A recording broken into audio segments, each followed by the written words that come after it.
오늘은 웨스트민스터 소요리 문답 강좌 두 번째 시간입니다.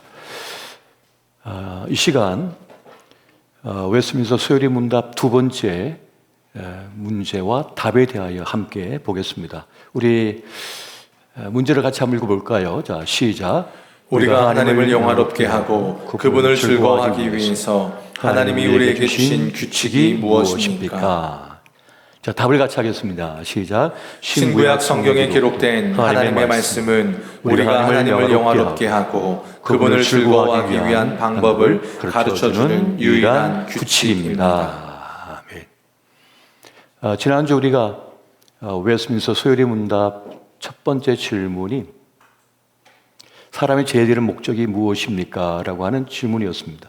그 답은 하나님을 영화롭게 하는 것과 영원토록 즐거워하는 것이다 라고 하는 답을 우리가 함께 살펴보았는데요.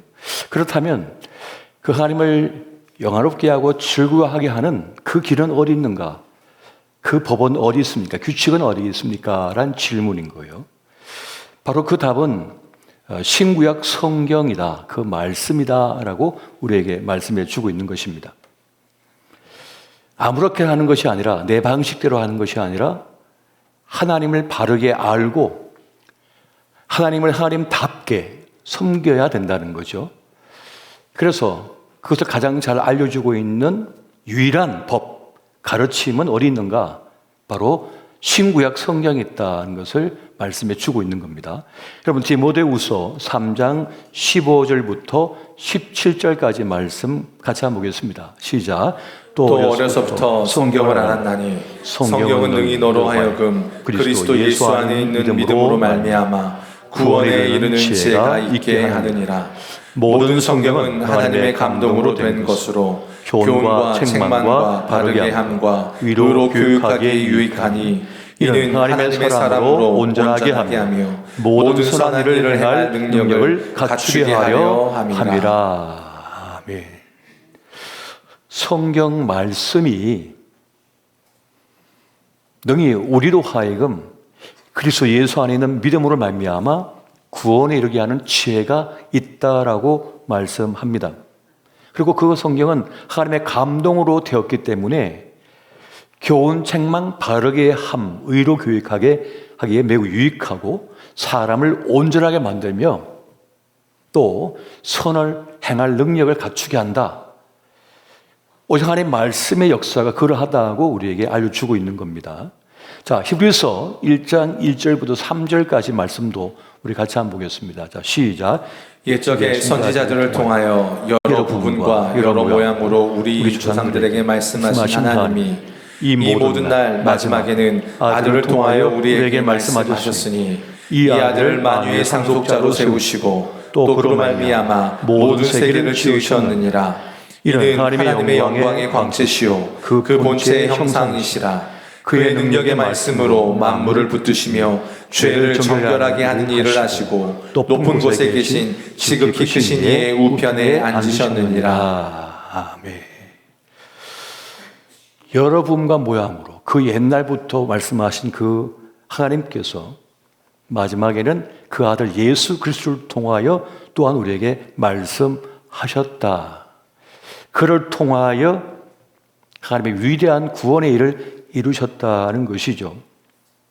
오직 말씀을 통하여서 깨달을 수가 있고 믿을 수가 있으며 또 믿을 때 하나님의 자녀가 되고 하나님 나라의 상속자가 될 수 있다는 것, 우리에게 주어진 생애의 시간을 헛됨이 되지 않고 허무한 것이 되지 않고 멸망하지 않고 오로지 제대로 살게 한다는 것, 오직 말씀을 통하여 가능한 것이다 라고 하는 사실을 우리에게 말씀해 주고 있습니다.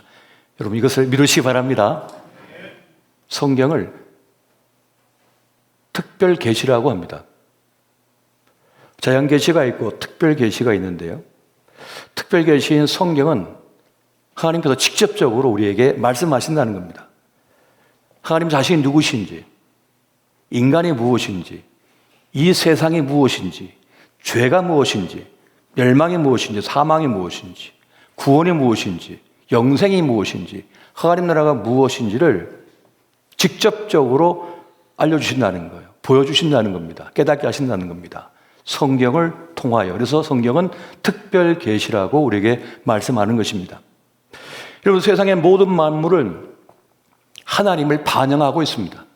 저 풀 하나에게도, 꽃 한 송이도, 은행나무 하나도, 모든 자연이 하나님을 반영하고 있지만 어떤 때는 깨닫고 어떤 때는 못 깨닫는단 말이에요. 그들은 말하고 노래하고 있지만 우리가 듣지를 못하고 깨닫지를 못하는 거예요. 꽃 한 송이조차도 하나님을 찬양하고 하나님을 정명하고 있지만 우리가 어리석어서 깨닫지 못하는 거예요. 그래서 특별 계시를 통하여 주님은 우리에게 알려주고 계신다는 겁니다. 믿게 하신다는 것이죠. 그래서 여러분, 창세기 1장 1절이 뭐죠? 어저께 하나님이 태초의 하나님이 뭘 창조하셨어요? 자동차를 창조하신 게 아니라 천지를 창조하셨다라고 분명하게 계시하고 있습니다. 말씀하고 있다는 거예요. 우린 몰랐어요, 그거를. 또 주님께서 말씀을 통하여 깨닫게 하신다는 거죠. 또 자신의 형상을 따라서 인간을 만드셨다라고 말씀해 주고 있습니다. 우리는 원숭이 새끼인 줄 알았는데, 오랑우탕의 친구인 줄 알았는데, 동생인 줄 알았는데 아니래요. 하나님의 형상을 따라 지음받은 존재다라고 말씀해 주고 있습니다. 하나님 말씀이 아니면 몰랐죠, 우리는. 우리 그냥 원숭이 새끼인 줄 알았죠, 그냥. 하나님 말씀을 통하여 하나님의 형상을 따라 지음받은 존귀한 존재라고 하는 사실을 우리는 깨닫게 되어졌습니다. 그러니까 하나님의 자기 계시인 거죠. 자신을 보여주신 거, 말씀하시는 거예요. 그래서 하나님은 하나님이 누구신지를 알고 믿고 행하고 구원을 얻도록 하기에 필요한 모든 것을 성경을 통하여 기록하여서 우리에게 알려주셨다는 것입니다.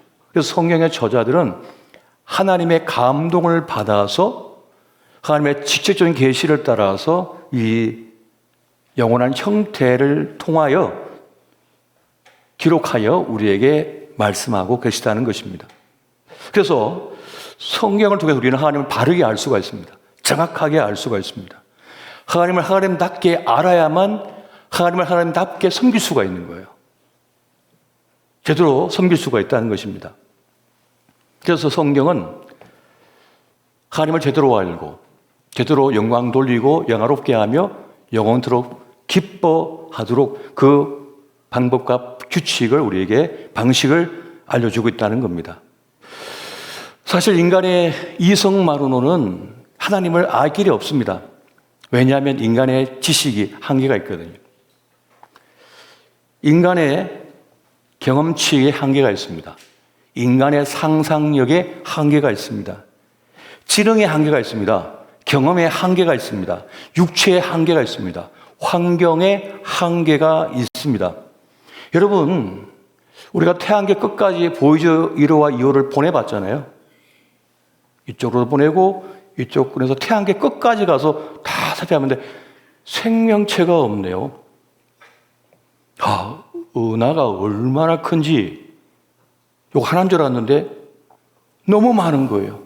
은하가 요만한 점 하나인 것 같았는데 이것이 수억만 개. 도대체 우주가 얼마나 큰 거죠? 다 알 길이 없어요. 하늘과 별, 달, 우주를 창조하셨다고 하는데 도무지 인간의 이 지식의 한계를 갖고는 상상력을 갖고는 알 길이 없네요. 하나님께서 한 줄을 알려줬는데 이 한 줄을 해석하기가 얼마나 큰지 도무지 알 길이 없네요. 개미 한 마리가 인간을 이해하기가 너무나 힘든 것처럼 하나님의 존재를 도무지 알 길이 없네요. 지식의 한계, 능력의 한계, 환경의 한계, 지능의 한계, 경험의 한계가 있거든요. 오직 하나님의 말씀이 아니고서는 자기 계시가 아니고서는 알 길이 도무지 없다는 것입니다. 왜? 하나님은 영적인 분이시고 신비한 하나님이시고 감추어진 존재이시기 때문에 그러하다는 것입니다. 여러분, 누가복음 10장 21절 말씀 같이 한번 보겠습니다. 같이 봅니다. 시작. 그때 예수께서 성령으로 기뻐하시며 이르시되 천지의 주제이신 아버지여 이것을 지혜롭고 슬기 있는 자들에게는 숨기시고 어린아이들에게는 나타내심을 감사하나이다. 옳소이다. 이렇게 된 것이 아버지의 뜻이니이다. 아멘. 스스로 지혜롭다, 스스로 슬기롭다, 난 다 알아, 이런 사람에게는 보이지 않는다는 겁니다. 깨달을 수 없다는 겁니다.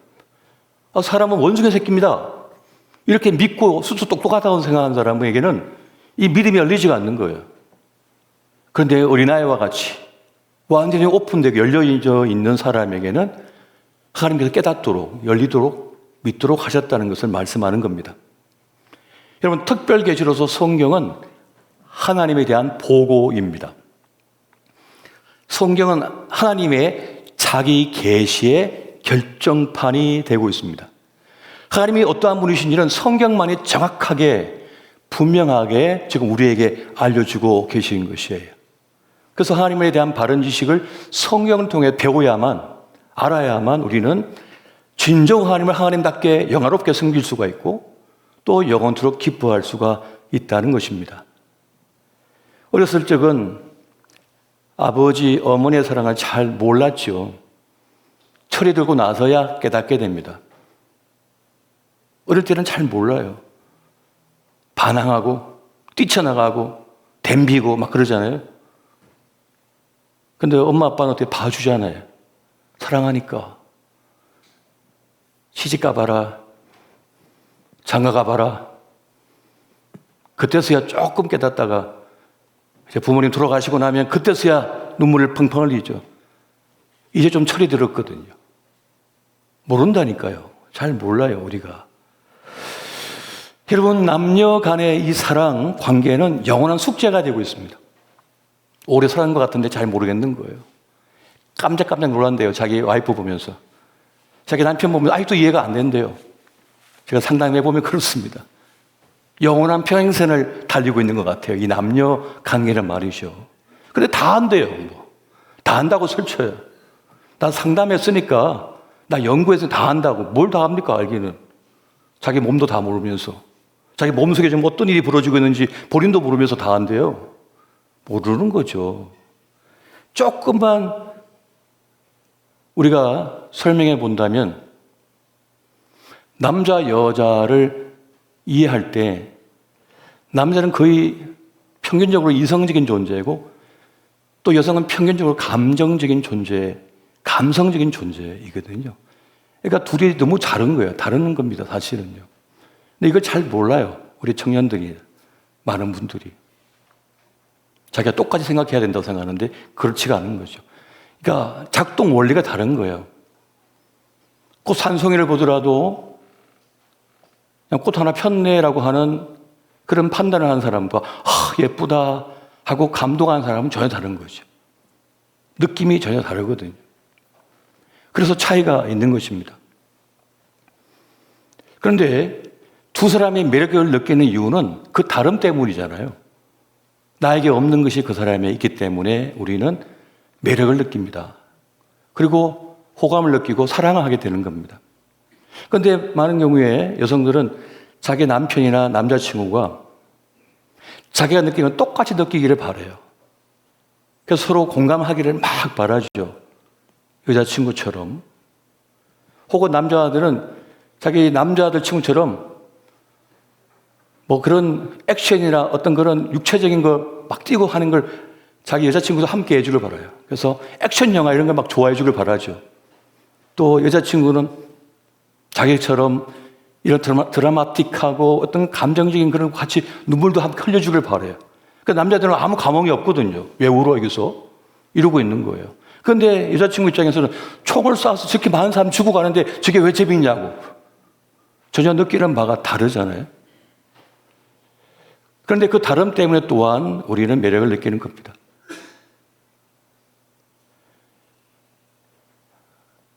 그래서 어떤 남자가 필요하냐면 내가 외로울 때, 내가 슬플 때 혹은 행복해할 때 함께 그걸 느껴주면서 같이 공감해주는 남자를 원하죠. 그런데 여러분, 감정적으로만 묶여 있어서는 세상을 살아낼 수 없습니다. 갑자기 늑대가 달려들거나 호랑이가 달려들 때, 사자가 달려들 때 같이 소꿉놀이 하다가도 갑자기 전사가 되어서 그 사자 목덜미를 잡아서 꺾어버리는 그런 남자를 또한 필요로 하거든요. 여성의 입장에서는. 나와 함께 공감해주고 함께 놀아주고 잘하지만 나를 지켜주고 보호해주고 세상을 이길 그런 사람을 필요로 하는 거예요. 마치 미녀와 야수처럼요. 남성 입장에서는 나의 거칠고 이 험악하고 이런 부분들을 잘 다듬어주고 그래서 최고의 가치 있는 남자로 만들어줄 그런 또 아내, 여자친구를 원하는 거예요. 서로가 기대한 바가 그렇게 있단 말이죠. 그런데 이걸 잘 모른 채 많은 이들이 평행선을 막 달리고 있다는 말이에요. 그래서 우리는 서로에 대해 잘 이해할 필요가 있고 바른 지식을 가질 필요가 있다는 겁니다.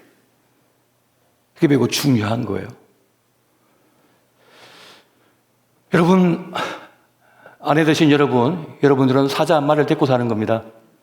사자 한 마리입니다. 같이 막 옆에 있는 애완견처럼 꼬리도 흔들어주고 막 재롱 부리다가도 갑자기 포탄이 날아오면 미사일 날아오면 자기 몸으로 막아요.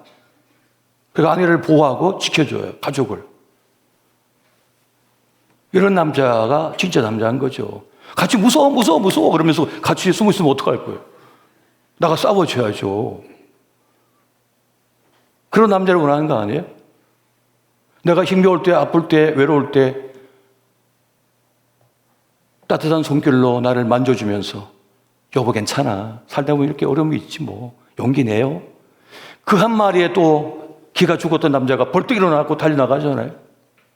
또 이런 아내를 원한다고요. 이런 여성을 또 원한다고요. 하나님에 대한 바른 지식, 바른 가치를 아는 이들은 또 건강한 믿음을 가진 이들은 하나님을 바르게 섬기고 진정한 영광을 돌릴 수가 있다는 것입니다. 하나님을 오해한 한 달란트 받은 종은 달란트를 숨겨놨습니다. 해치지 않고 모으지 않은 데서 거두는 물이 준 줄 알았다고 엉뚱한 소리를 하고 앉았어요.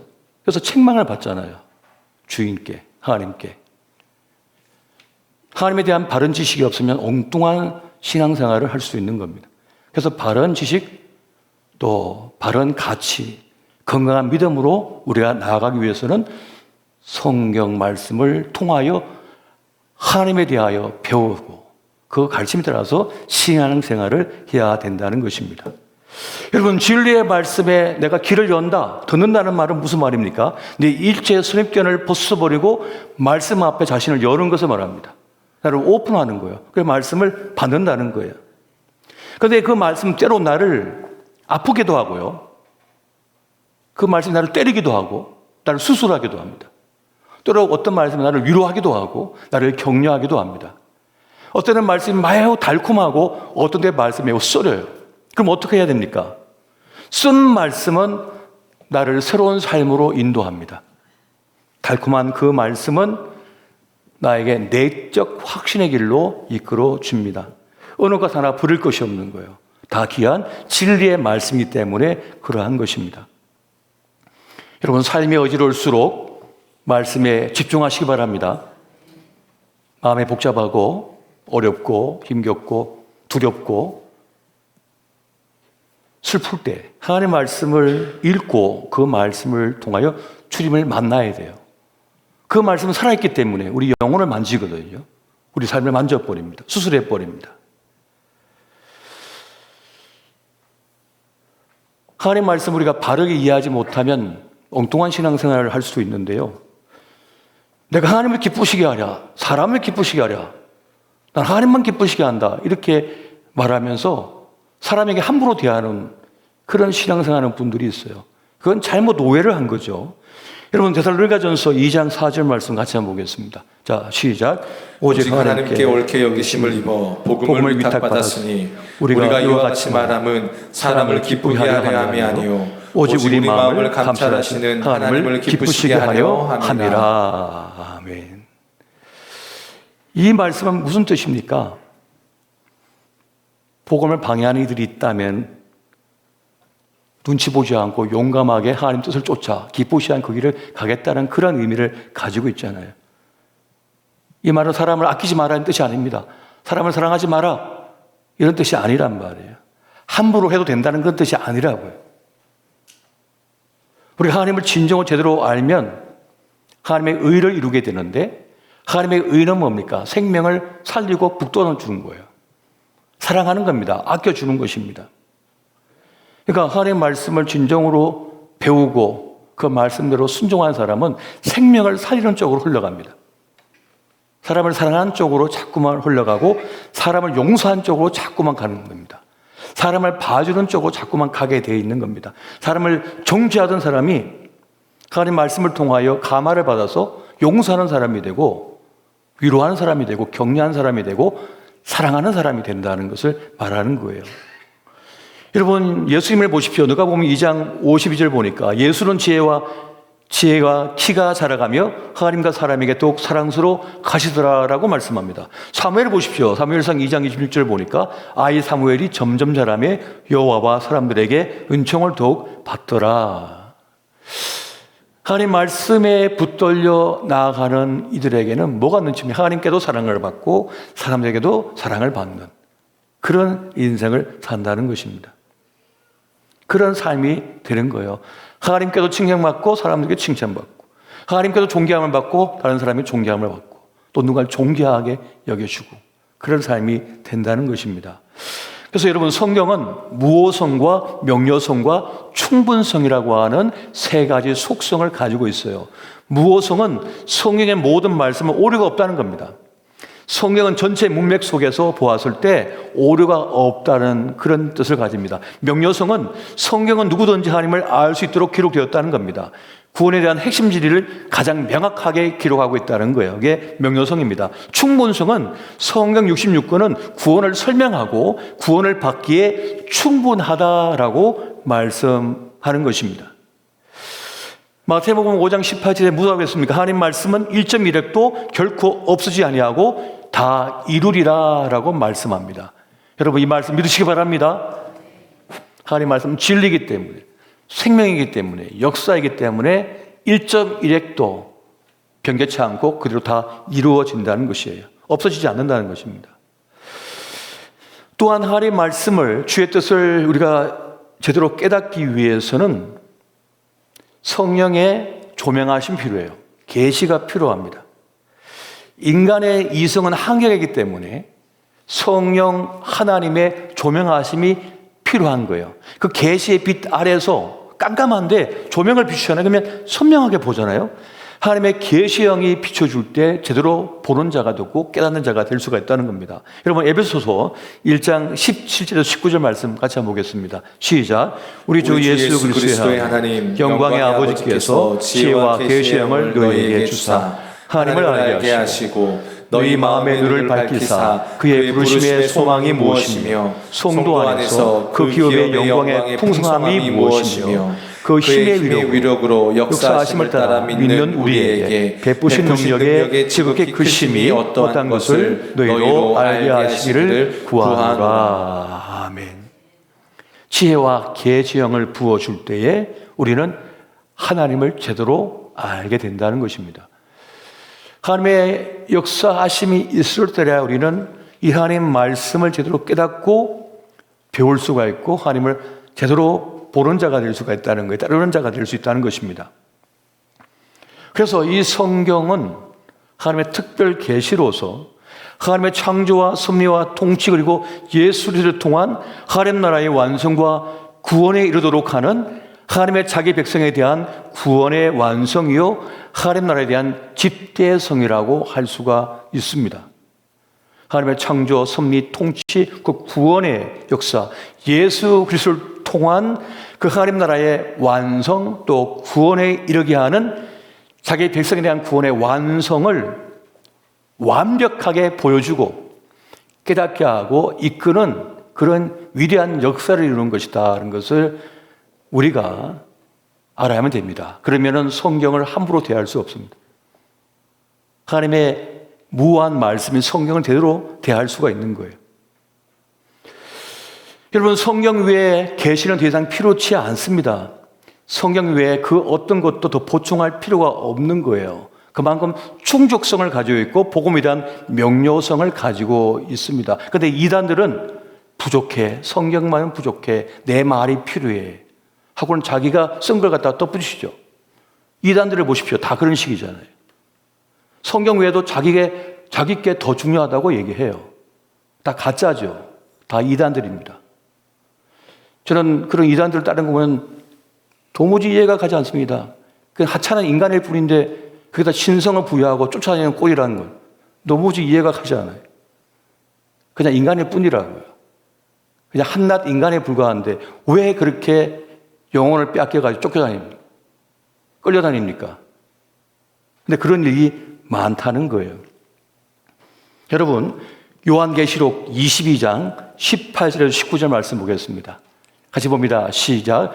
내가 이 두루마리의 예언의 말씀을 듣는 모든 사람에게 증언하노니 만일 누구든지 이것들 외에 더하면 하나님이 이 두루마리에 기록된 재앙들을 그에게 더하실 것이요 만일 누구든지 이 두루마리의 예언의 말씀에서 제하여 버리면 하나님이 이 두루마리에 기록된 생명나무와 및 거룩한 성의 참여함을 제하여 버리시리라. 분명히 요한계시록에서 말씀해 주고 있습니다.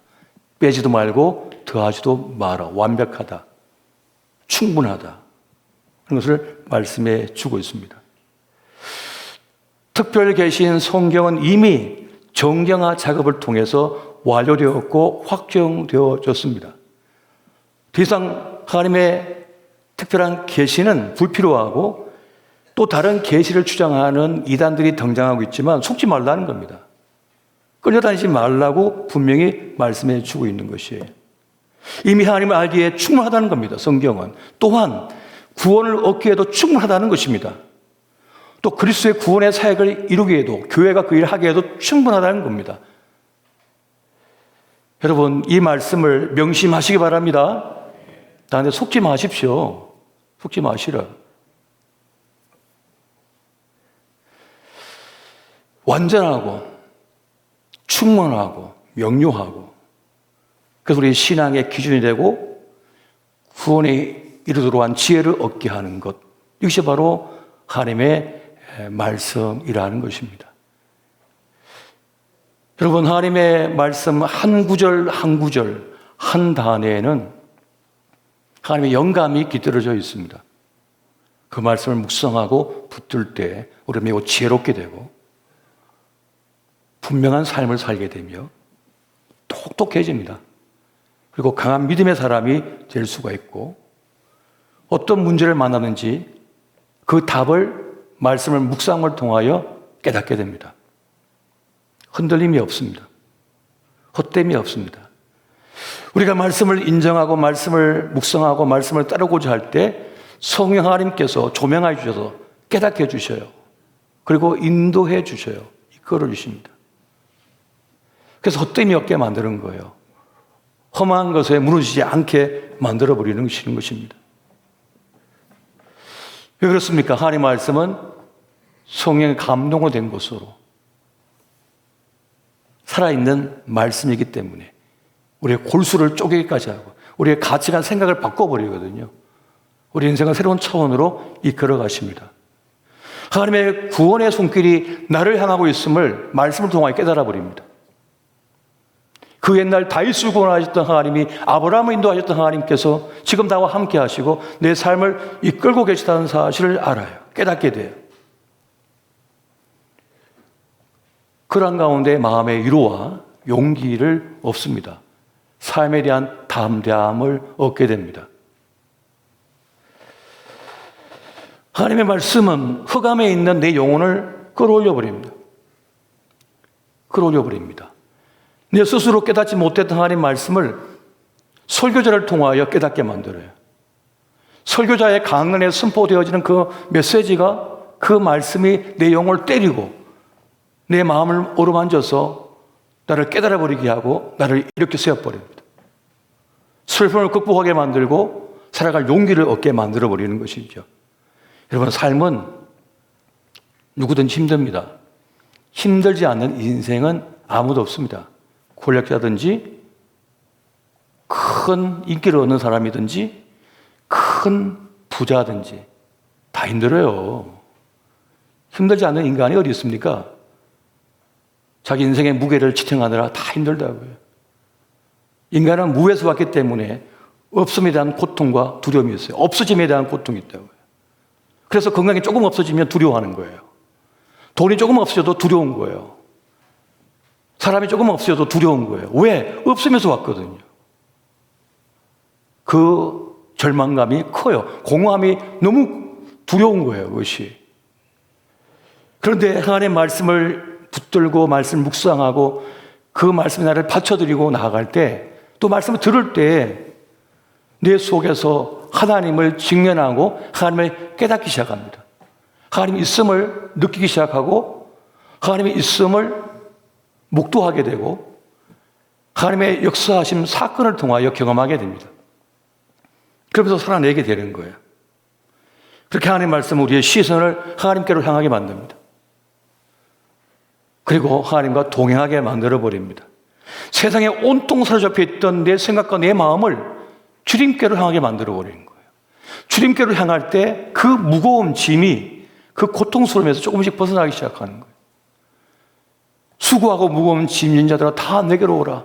내가 너희를 쉬게 하리라 라고 말씀하셨는데 그것이 깨달아지기 시작하는 것입니다. 경험하게 되어지는 것입니다. 그래서 영혼의 안식을 누리게 되는 거예요. 여러분, 무한 하나님 말씀을 붙드시기 바랍니다. 말씀은 살아있기에 생명력이 있고 그 말씀은 들려질 때 내 영혼을 때리고 내 몸을 때리고 내 인생을 때려버립니다. 고난과 역경 속에 있을 때, 깊은 웅덩이에 있을 때 말씀을 보내어 살리시는 도다라고 시편 기자가 노래하고 있지 않습니까? 다윗이 말씀을 보내어 살리시는 도다라고 말씀하고 있습니다.